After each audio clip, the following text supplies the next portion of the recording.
সপ্তাহে আজকে তোমাদের পলিটিক্যাল সায়েন্স পরীক্ষা হয়ে গেল। সেই পলিটিক্যাল সায়েন্স পরীক্ষার প্রশ্নের উত্তরসহ সমাধানগুলি তোমরা একটু দেখে নাও।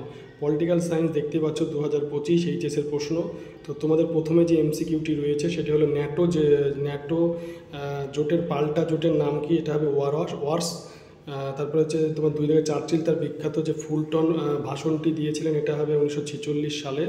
তারপরে তোমার যে প্রশ্নটি রয়েছে 3 থেকে কোন সোভিয়েত নেতা শান্তিপূর্ণ সহাবস্থানের কথা তুলে ধরেন? এটি হবে 3-এর হবে নিকিতা ক্রুশ্চেভ। তারপরে যে 4 ভারত কমনওয়েলথের নেশনসের মানে এটা হবে তোমার 4-এর বি সদস্য। তারপরে 5-এ যে সিমলা চুক্তি স্বাক্ষরিত হয়েছিল প্রধান ইন্দিরা গান্ধীর সঙ্গে পাকিস্তানের রাষ্ট্রপতি, এটা একটু কনফিউশন থাকতে হবে, জুলফিকার আলী ভুট্টোর। তারপরে হচ্ছে তোমার 6 দাগে রয়েছে তোমার চীন ভারত যে বিরোধ যেটা শুরু হয়েছিল, সেটা হচ্ছে চীন ভারত বিরোধ শুরু হয়েছিল এটা 1962। তারপরে 7-এ যে সমঝোতাবন্ধের মূল অঙ্গ আছে, এটা হচ্ছে 7-এর হবে সি 6টি। তারপরে রয়েছে 8-এ হচ্ছে অর্থনৈতিক ও সামাজিক পরিষদের সদস্য যে সংখ্যা, সেটা হচ্ছে তোমার এটা হচ্ছে 54।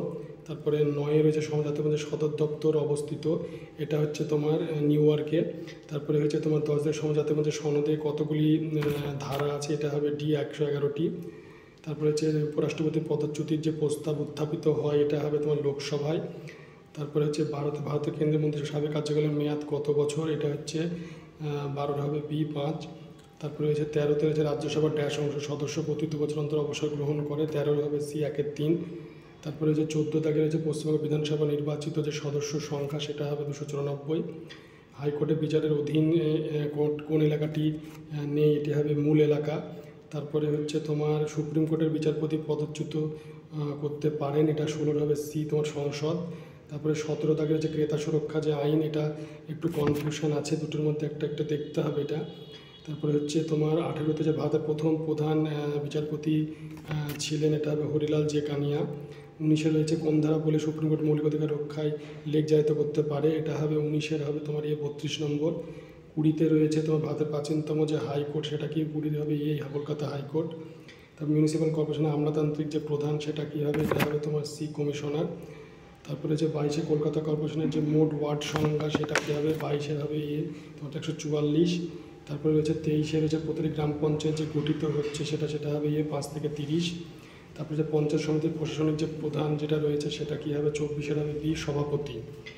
এরপরে তোমরা দেখতে পাচ্ছ এসিকিউ 16টি, তোমরা আস্তে আস্তে দেখে নাও এসিকিউগুলি, আমি তোমাদেরকে দেখাচ্ছি। এসিকিউ দেখে নাও আস্তে আস্তে, দেখতে পাচ্ছ এসিকিউগুলি আস্তে আস্তে তোমাদেরকে আমি দেখাচ্ছি, তোমরা মিলিয়ে নাও এবং দেখে নাও এসিকিউগুলি আস্তে আস্তে। তোমরা দেখতে পাচ্ছ এসিকিউ, দেখে নাও এসিকিউগুলি, দেখতে পাচ্ছ এসিকিউগুলি আস্তে আস্তে দেখে নাও, দেখতে পাচ্ছ এসিকিউগুলি আস্তে আস্তে, তোমরা দেখে নাও এসিকিউগুলি, দেখতে পাচ্ছ এসিকিউগুলি, দেখে নাও আস্তে আস্তে, দেখে নাও আস্তে আস্তে, দেখতে পাচ্ছ এসিকিউগুলি, দেখে নাও পরপর এসিকিউগুলি দেখতে পাচ্ছ। এরপর তোমাদের নিম্নলিখিত যে প্রশ্নগুলির যেটা হচ্ছে 5-8 40 8 মার্কের 5টি লিখতে হয়, ঠিক আছে? জাতীয় স্বার্থ কাকে বলে? জাতীয় স্বার্থ রক্ষার বিভিন্ন উপায় এবং বিশ্বায়নের ফলাফল চলে এসেছে, দেখতেই পাচ্ছ প্রশ্ন। জাতীয় স্বার্থ রক্ষা এবং বিভিন্ন উপায় এবং বিশ্বায়ন নিয়ে প্রশ্ন এসেছে। তবে মার্ক্সের রাষ্ট্র সম্পর্কিত তত্ত্বটি আলোচনা করো, দেখতে পাচ্ছ।